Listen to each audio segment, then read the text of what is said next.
देखिए, लानत वाला जो लफ्ज मैंने इस्तेमाल किया ना, ये मैंने बड़ा हल्का लफ्ज इस्तेमाल किया है। पार्लियामेंट को ऊपर लेके जाते हैं पार्लियामेंटेरियंस, पार्लियामेंट को तबाह करते हैं पार्लियामेंटेरियंस।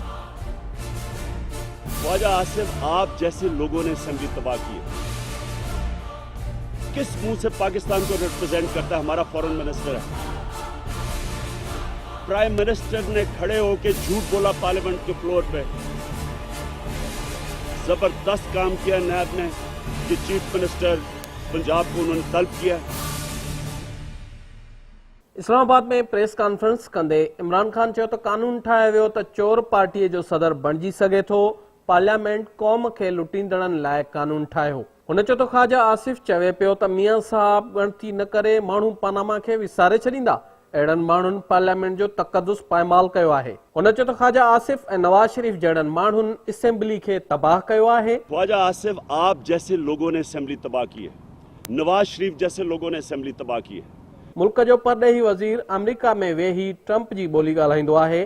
ख्वाजा आसिफ जमहूरियत ते दाग़ ऐं मुल्क लाइ सिक्योरिटी रिस्क आहे। नवाज शरीफ खे 300 अरब रुपयनि जो हिसाब ॾियणो आहे। संदसि चवणो त पार्लियामेंट खे पार्लियामेंटेरियंस तबाह कयो आहे। ख्वाजा आसिफ जी बैंक अकाउंट मां पैसो अमेरिका वञी रहियो आहे। इमरान खान चयो त ग़रीबनि जो पैसो चोरी कंदड़ अदालत में कूड़ ॻाल्हाए रहिया आहिनि। मुल्क में खेसि छो कढियो वियो जो ड्रामो हले पियो, हू उन जी ॿी किस्त पेश करे रहियो आहे। संदसि चवणो त ख्वाजा अकामे ते क़ौमी असेंबली में वॾी तकरीर कई।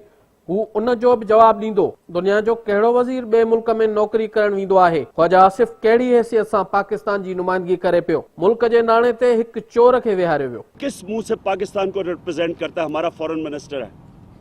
कौन सा दुनिया में फॉरेन मिनिस्टर कहीं बाहर नौकरी कर रहा होता है?